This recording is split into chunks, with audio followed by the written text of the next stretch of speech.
Assalomu alaykum va rahmatullohi va barakatuh. Hammalaringga shuna ayyom, sayyidul ayyom, hajjul masokin muborak bo'lsin. Sizni taniganlarga, tanimaganlarga salom. Hozir ko'chatlarimga, daraxtlarga qarab turib bir narsa esimga tushib ketdi. Insonni umurtqa pog'onasida orqa tarafda, umurtqa pog'onasini oxirisida danayli narsa bo'lar ekan. Inson o'lgandan keyin qabrga qo'yilgandan keyin chirab etlari, go'shtlari, qurt-qumursqalarga ham bo'lib, suvayi chirib ketganda ham, turpoqqa aylanib ketganda ham shu narsa qolar ekan. To qiyomatgacha qolar ekan. Chiramas ekan. Shu danayli narsa chirimasdan qolar ekan.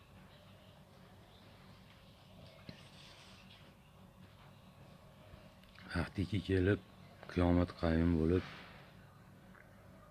yer yuzida hech kim qolmas ekan. Faqat Allohning o'zi qolib, bo'l deganda hamma shu danayli narsadan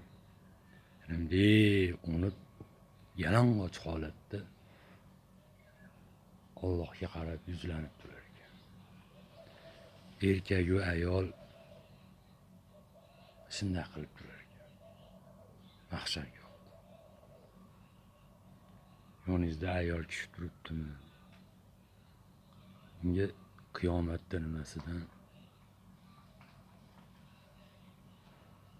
inson hayoliga ham kelmas ekan. Yonida ayol kishi turibdimi, erkak kishi turibdimi?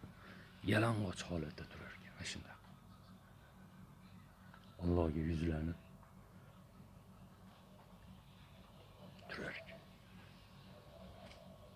Shuni singari ko'chatan gullaydi, o'sib chiqadi, gullaydi, meva soladi.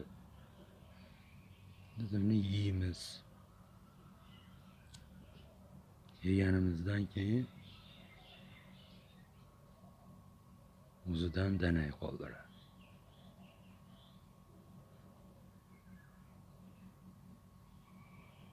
Yana bu o'sib chiqaveradi. Allohga salovat aytib, unib chiqaveradi. Inson ham shu. O'zidan zurriyot qoldirib ketaveradi. Faqat mana shu qolar ekan. To qiyomatgacha. Suvayi chirab, turpoqqa aylanib ketgani taqdirda mana shu qiyomatgacha qolar. Danayli narsa qolar. Vaqtiki kelib Alloh bo'l deganda hamma mahshargohda yalang'och holatda turar ekan.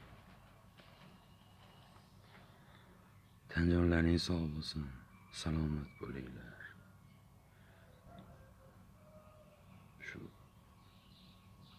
yaxshidan boq qoladi, yomondan doq qoladi. Salomat bo'linglar. Ko'rishguncha.